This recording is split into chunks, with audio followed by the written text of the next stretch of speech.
Welcome to There Is a Method to the Madness. My name is Rob Maxwell, and I'm an exercise physiologist and personal trainer. I am the owner of Maxwell's fitness programs, and I've been in business since 1994. The purpose of this podcast is to get to the real deal of what really works, and most importantly, why things work. Hence the name, There Is a Method to the Madness. Before I get started today, let me thank Jonathan and Lynn Gilden of the Gilden Group Realty Pros. They are committed to providing the highest level of customer service in home sales. Why don't you give them a shout and figure out what your home is worth? 386-451-2412. Good morning, everybody, or afternoon, evening, whatever time you are choosing to listen to this. I'm actually recording this in the morning. So let's talk about some fitness. I'm very thrilled to announce that my third book is out, and it is called Train for Life: Why Personal Coaching is the Real Fitness Solution. I'm really proud of this book. I think it does a lot to talk about what goes on in the world of fitness, why it's so important. I get into what the problem is, so to say, like why aren't people exercising often enough and enough, period, to get the benefits. I talk about all the reasons I believe, which is researched why. And I talk about the solutions, and then I talk about some fitness principles. So overall, I'm very happy with the book. You can get it on my website, you can get it at my gym, or you can get it at Amazon, or you can get it at barnesandnoble.com, and I think some other places. But I believe that kind of covers everything. Today I'm going to talk about something that's in the book, and it's in the introduction of the book, and it's the actual benefits to exercise, and I'm going to really kind of hone in on some of the biggies that I think that are related to each other. But let me give you this list. Like, this is kind of crazy what exercise can do with such a minimal time commitment from you. We only need to do 150 minutes a week of moderate exercise, of moderate aerobic exercise to get the benefits, plus 2 days a week of full body strength training. When I crunch the numbers, that comes out to 1.8% of your time commitment per week. I mean, to me, that's not a lot of time investment. And I get into that in the book, like why people perceive it to be so much longer. Time is the number one reason people give for not exercising enough. And I offer all the solutions where it doesn't have to be nearly as long as you think. But for that kind of time commitment, let's look at some of these benefits here. Lowers the risk for chronic disease. Lowers all-cause mortality. Lowers your percentage of body fat. Lowers your abdominal fat. Raises your activities of daily living, or ADLs. Improves your cognitive function. Raises your metabolic rate. Lowers your resting blood pressure. Lowers your LDL cholesterol, which is the bad cholesterol. Improves strength and endurance. Increases your muscle mass. Decreases the risk of sarcopenia, which is age-related muscle mass loss. Lowers your resting heart rate. Improves your glucose control. Lowers your risk of heart disease. Lowers your risk of some cancers, including breast, prostate, and colon. Improves insulin sensitivity. Improves flexibility. Reduces lower back pain. Makes your body more resistant to injury. Reduces the risk of arthritis and reduces the pain from it. Lowers your risk of osteoporosis. Lowers depression symptoms. Lowers anxiety symptoms. Helps you manage stress. Lowers your risk of obesity. strengthens the connective tissue, increases collagen content, lowers the risk of diabetes, improves sports performance. I would also add to it, which I didn't put in the book because these were ones that all of them have really good verification. But I would also add to that raises confidence and self-esteem, because when you start reaching goals, whatever it might be, increase certain strength on a machine or exercise, decrease body fat, it really makes you feel good about yourself. So look at all of those benefits. Which ones really jump out at you? I'm going to pick up on the metabolic rate and increase muscle mass one, because it is so important. It is just so critical. There's no question that to lose weight, energy in must be less than energy out. So if we're going to improve our body weight or body composition, we need to improve our diet. There's no way around it. My second book is called You Can't Outrun a Poor Diet.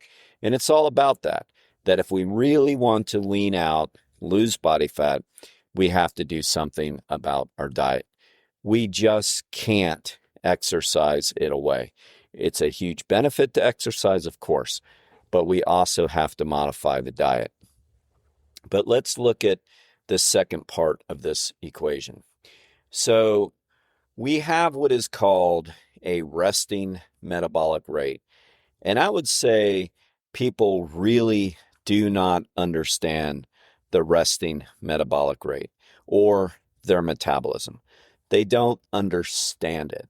And there's all these hacks and myths out there on how to raise it. But basically what it means is at rest, if you're not moving, how many calories are you burning per minute? The more calories you burn per minute at rest means that your metabolism is higher. That's your metabolic rate. Some people, of course, have lower metabolic rates than others. Is that critical? It is, because we know that to lose weight, we have to create a caloric deficit. We just do. We have to eat less than the body needs, or we're not going to lose weight.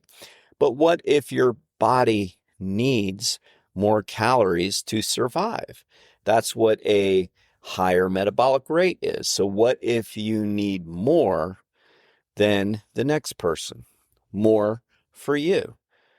That means you could get away with eating a little bit more if you slip up, so to say, or if you don't know. But the person that has a very low metabolic rate is already kind of like behind the eight ball already. They're already in trouble. And let me tell you, the differences can be pretty darn significant. I used to have a core metabolic cart. This could test for VO2 max and metabolic rates. I primarily used it for metabolic rates because, that's kind of more important as far as health function goes, and more people are interested in that. So what you would do is you would fast, and then you would come in and you would breathe into the computer via a mask for about 12 minutes or so. Sometimes a little bit longer if the machine didn't pick up your expired air gases. But roughly it would be around 12 minutes. It was a very accurate test. We sealed the mouth to make sure the oxygen was being brought in, the CO2 was being pushed out with very little air for escape. So I saw metabolic rates all over the spectrum. I could test two people that are roughly the same size and weight, and it could be off by over 700 or 800 calories just for a small size person, which means that maybe somebody, I'm going to give you a really good example. There was a couple friends who were roughly the same height, roughly the same weight. You would look at them and you would say, they're both very fit. They're both very similar, and their metabolic rates couldn't have been any more different for their size. One of them barely blew over 1,100 calories a day, and she was and is very athletic and very fit, but she did have a low metabolic rate. I mean, that can come from many, many different things, but she just did. The other one was roughly the same size, maybe just a tiny bit bigger. I would say, I don't know, within 5 pounds, probably not even that many. But her metabolic rate was, if I remember correctly, I know it was over 1,800. It could have been even higher than that. So we're talking about a 700 or so calorie difference between two people roughly the same size. So there's a lot of variables that go into it. And so what does that mean? Well, that means if one of them has a bad day, let's say they're out traveling, they're busy, they're stressed, so they stop for, quote, junk food, unquote, when they're traveling. You know, maybe they're having some fast food, they have pizza for lunch, whatever, but they end up taking in, I mean, it is so easy to consume a lot of calories when you're not being careful. But let's say they take in over like 2,500 calories or so. So the other one does the same thing, the one with the higher metabolic rate. Same thing. So one of them only went past by, like 600 or so, which isn't very much on a bad day, right? Stay with us. We'll be right back. Are you ready to unlock your full potential? I want to introduce you to the Fit, Healthy, and Happy podcast, a powerful resource to transform your life today. With expert interviews, practical tips, and inspiring stories, this podcast is your roadmap to lasting wellness. Here's what a listener has to say. I used to struggle with my health, but this podcast changed everything. It's like having a personal trainer, nutritionist, and life coach totally for free. With over 2,000 five-star reviews, we're a podcast you can trust. The Fit, Healthy, and Happy podcast, available now wherever you get your podcasts. But the other one went over, say, like 1,300, 1,400 over. So almost a half a pound, because a pound equals 3,500 calories. So if they did that on a regular basis, they're going to be far more likely to gain weight. Now, as my book says, you can't outrun a poor diet. That's why. I mean, you could say, well, the one who has a lower metabolic rate is just going to have to do more cardio to burn it off, more exercise to burn it off, more steps to burn it off. That's true. And that's going to work for somebody who is highly motivated and likes to exercise. But what about the majority of people? Because that's not the case. Less than 20% of our population are on a sustainable exercise program.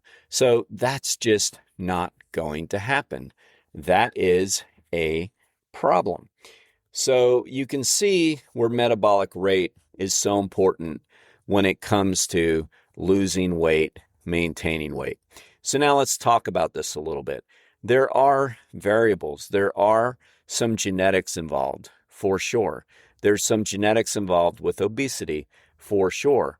But most studies show that there's maybe like a 25%, maybe a little bit higher genetic rate to this stuff, genetic variable to this stuff. I mean, that's high, but that's not the end of the world. It's not like it's 90% genetics and 10% behavior. That's not the case.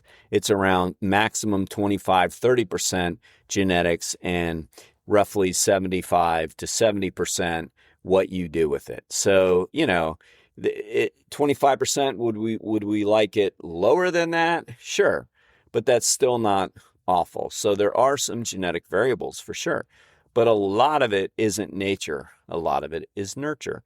So the metabolic rate definitely has some genetic variability to it, but the number one thing that will raise your metabolic rate is muscle mass.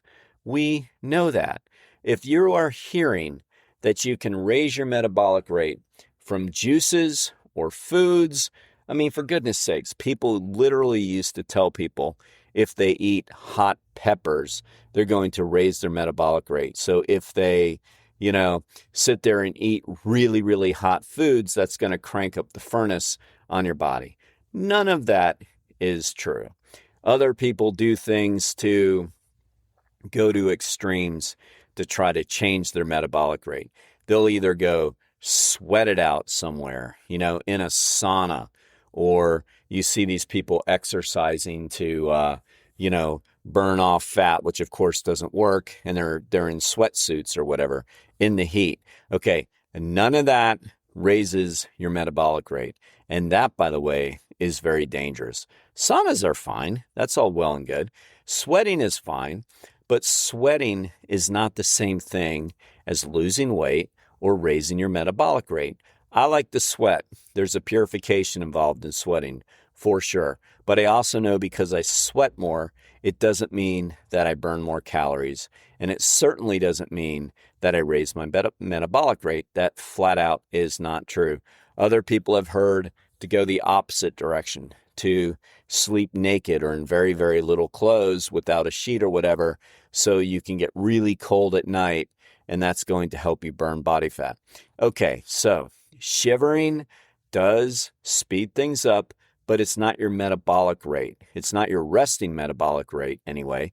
You're simply shivering, so maybe you are burning a few more calories. I really think that's extreme, and my view on that is it's really silly. And I've known people to do it or tried to do it, and I really don't think we have to make it as complicated as all that. The number one thing that raises your resting metabolic rate is adding muscle mass. That is a fact. You are bumping up your metabolic rate every time you add a pound of muscle. Every time. That is the best way to raise your metabolic rate. And there is no other substitution for that. So what does that mean? It means you have to strength train. That is the way we're going to add muscle mass. That is the way we're going to raise our metabolic rate. Because the only thing that raises your resting metabolic rate is adding muscle. Plain and simple. That's the only way. So if you took somebody who is 6 feet tall and 180 pounds and 10% body fat, so that's a pretty darn athletically built person. That's lean, that's a good amount of muscle when you're talking only 10% body fat. So essentially that means they are 90% muscle, bone, and other lean tissues, 10% fat. That's lean. Now take somebody who's the exact same height and weight, 6 foot, 180 pounds, but they're 25% body fat. So they're roughly the same size in weight, but 15% different in leanness. So that means the person with 25% body fat doesn't nearly have the muscle mass as the person at 10%, because that's what you're multiplying by. I mean, it's either body fat or lean tissue, either one. So if you have 10% body fat, that means you're 90% lean tissue. If you're 25% body fat, that means you're 75% lean tissue. So that person who is 10% is going to have a far more higher resting metabolic rate. And so they can lose weight easier, lose fat easier, and maintain their body weight easier. It actually becomes really easy for them to maintain a certain body fat once you're leaner. It's kind of like the rich get richer type of thing. It's really, really true. So the more muscle you add, the more you can eat, the more you can get away with it on that. And the less you have, the less you can eat, and the less you're going to get away with excess. So when you hear about certain diets that raise your metabolic rate, just keep looking, keep browsing, go the other way. When you hear about sleep methods and all that kind of stuff. Now, not sleeping isn't good. Not sleeping raises cortisol levels. not sleeping raises stress, which raises cortisol levels, and you can have a propensity to hold on to more body fat because you're stressed out. But it's not that it really lowers your metabolic rate. I really need to make that impression upon you so you don't repeat what you hear all the time, and you completely understand that the only way we raise our metabolic rate is via muscle mass. Sarcopenia is a term that we use, and that is age-related muscle mass loss. So often you hear people say incorrectly, well, your metabolic rate goes down as you age. That's because you lose muscle as you age. That's because you are less active as you age. It's not like your body just screws you over and says, oh, for every year you're on this earth, I'm going to turn down your furnace a little bit. That's not how it works. I mean, we will lose some of our maximal muscle mass as we age. But if we continue to strength train, that rate of loss is going to be far less than if we didn't strength train. So yes, most likely if you've been working out regularly since you were 20 years old or younger, like I have, most likely, no matter how hard you're working out or as smart as you're working out, most likely you aren't going to have the same amount of muscle mass and metabolic rate that you had when you're 25. Sure, we are going to naturally lose some muscle as we age. We just are. It's hard for the body to push at the levels it used to push at, but I mean, we're still talking a pretty insignificant amount that you're going to lose. So I would still put my money any day of the week on an older aged person who consistently works out and has for a long time as far as their metabolic rate over, say, a younger person who doesn't work out and doesn't have the muscle mass. But that's really kind of neither here nor there, because we really don't need to worry about comparing ourselves to other people. What we need to worry about is comparing ourselves to ourselves. And if we want to maintain a higher level of muscle mass, then we need to strength train to do that. Studies have shown that if we strength train 2 days a week, doing full body workouts, making sure all of our major muscle groups are worked, we're going to do what we need to do to maintain and increase our lean body mass. It's actual, factual. All right. So that's the best thing we can do. And we can only gain muscle mass from strength training. When we're doing cardiorespiratory exercise, when we're doing aerobic exercise, which is also so critical, no question about it. I always say that strength training and cardio are the king and queen of exercise, and I don't know which one to put king or queen. They're both critical to our health and development, for sure. But so many people neglect strength training when they're trying to lose weight because they think, well, I'm trying to lose weight. I don't want to get bigger and bulkier. That's one of the top myths that has gotten under my skin for over 31 years. I mean, that's right up there with spot reduction, meaning people that think they can do just a bunch of crunches and flatten their stomach, which the only way we flatten our stomach is by losing body fat, so therefore creating a caloric deficit.